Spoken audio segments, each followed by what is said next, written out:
So this is going to be my closing here. This is going to be how I close this show today. I wanted to talk a little bit about what we're doing here, right? And this is also a blog post that I made and how we're doing it. And what this is, what's all going on. Not so much in the sense of look at me and look at what I'm doing. I'm not, I haven't hit it big and we're not making millions of dollars off what we're doing here, but it's growing. Mm-hmm. It is growing and it's getting a huge following.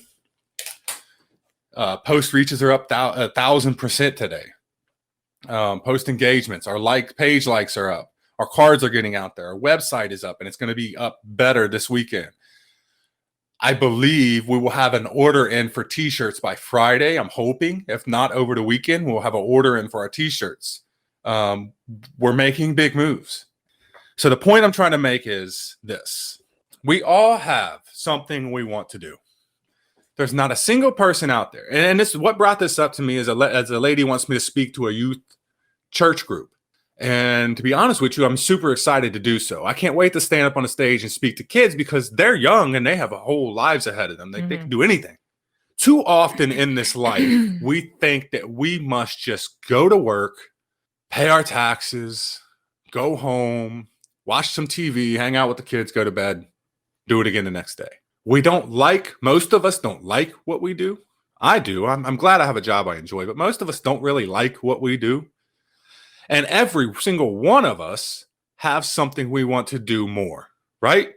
Every single one of us has something more that we want to do. Everybody has a dream. There's not one single person in here or out there in the world that doesn't have a dream.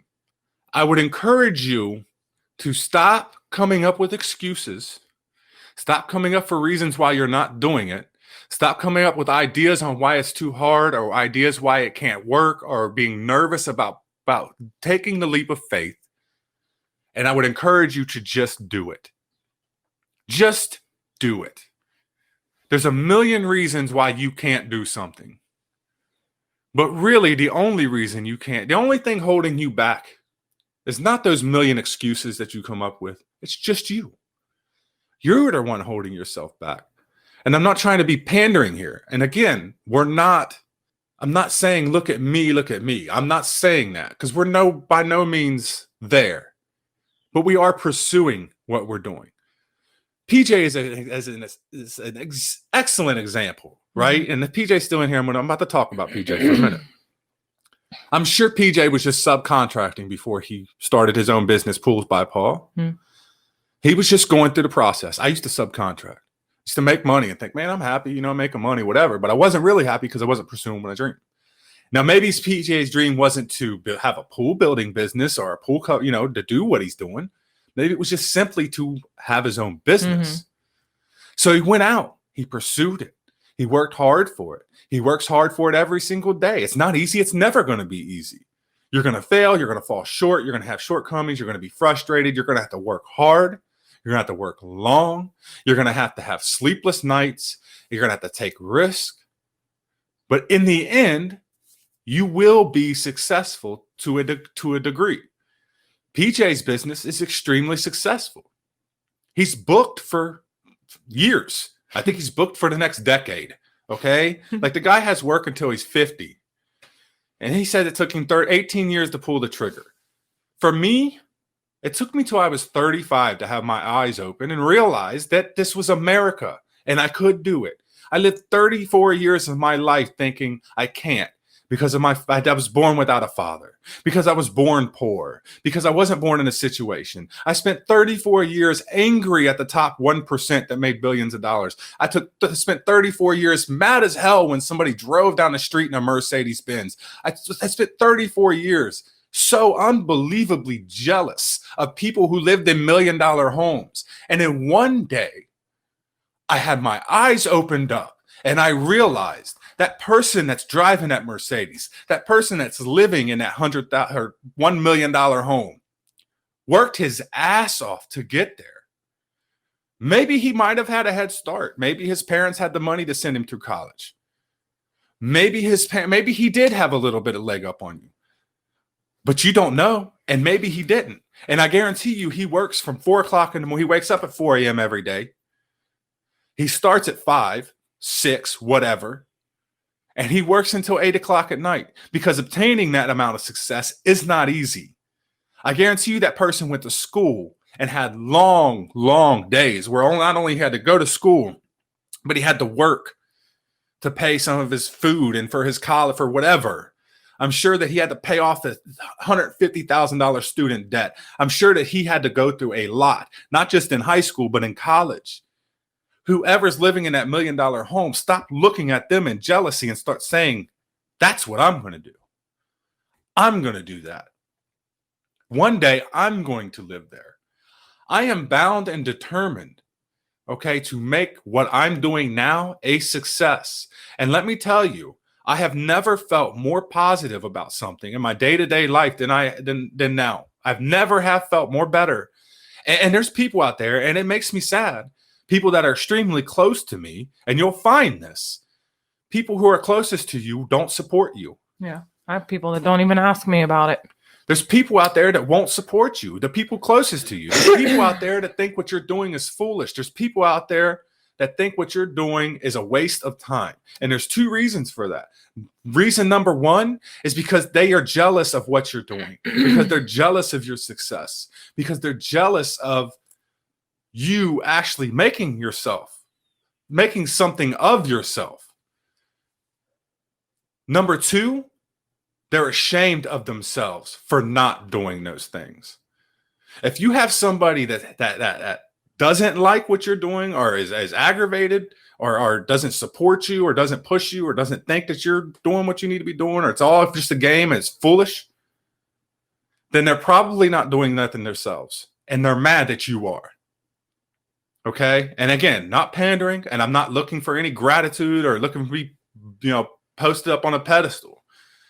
This is a genuine message I'm trying to get across. Stop waiting. Whatever it is that you want to do, that you dream to do, it doesn't matter if you're black, if you're white, if you're rich, if you're poor, if whatever. You live in the most freest, greatest country in the entire world. If Runtel, that girl, can make millions of dollars, you can make millions of dollars. Okay? If a 9-year-old kid unpackaging and doing unboxings on YouTube can make 7 figures a year, so can you. But it's going to come with a price. You're going to fail. You're going to fall short. You're going to see an impossible goal in front of you.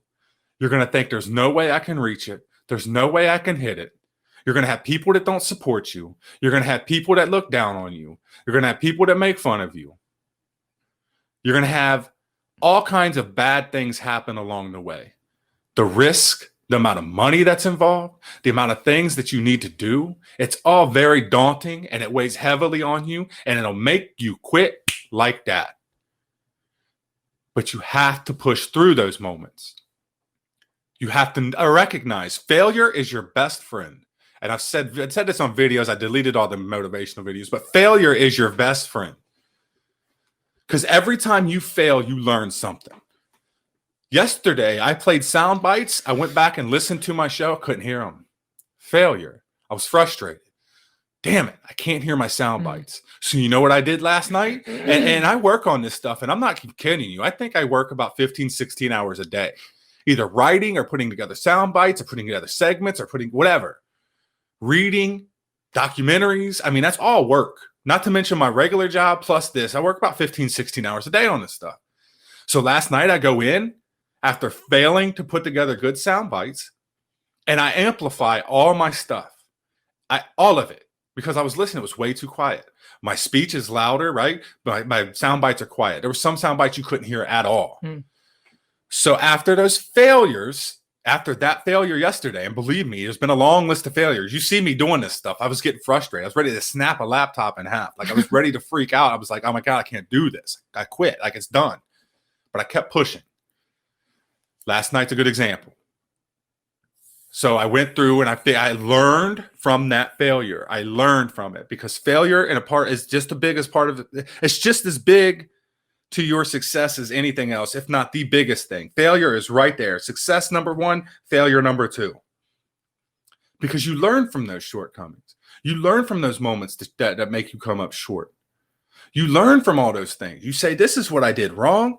This is what I got to do to fix it. And then you apply it to your success. That's how failure should work. See, people hear the word failure and they think it's bad. Failure's not bad. Failure is your best friend. You can't do something, you get frustrated, learn from that. Learn from it. And then grow from it. That's the key. And that's what I try to do with this show. And then, you got to have confidence. I'm confidence number 3 right there. I believe in this. And I say I work probably put 15, 16 hours in a day between my normal job and this, and it doesn't feel like it. You know why? Because I love doing what I'm doing. It's not a job to me. That's been my dream. I tell my kids all the time, don't do what you have to do what you want to do. This is me doing what I want to do. Every day I wake up in the morning at 5 o'clock and I get to do for 16 hours straight what I want to do. I enjoy driving that school bus and taking those kids to school and talking to them and having a good time doing that. It's easy and it's fun to me. I'm by myself. It's exactly what I want to do. I come home, we do this podcast. I love doing it. I love doing show prep. I love getting here and talking on a mic with you. I love sitting here and putting out a show. I go back to work. I do it again, drive the school bus. Afternoons suck mostly because the kids are all wild as hell, but it's entertaining. And the traffic. And the traffic drives me absolutely crazy. Then I come home from work and I get to write a blog or I get to put stuff together, all stuff that I absolutely love to do. And one day, this is going to pay the bills. One day, this is going to cash checks. And one day, I'm going to be able to do this for a living. So again, I'm not saying this to say, look at me. I'm saying this to say, look at you. And to try to inspire you and nudge you in the right direction. Do it. Whatever it is, do it. You have to. Because life is extremely short. It can be taken from you at a blink of an eye. You might be in perfect health right now today. And a truck could lose control and take your life. Do you want to spend your entire life thinking of what could have been and what should have been? Do you want to lay on your deathbed and think, man, I wish I would have done this. I wish I would have done that. I wish I would have done it. Or do you want to lay there on your deathbed and think, I accomplished everything I set out to do? Because death is inevitable. If there's something you want to do, if there's something you want in life, go get it. Go get it. Please. That's all I got.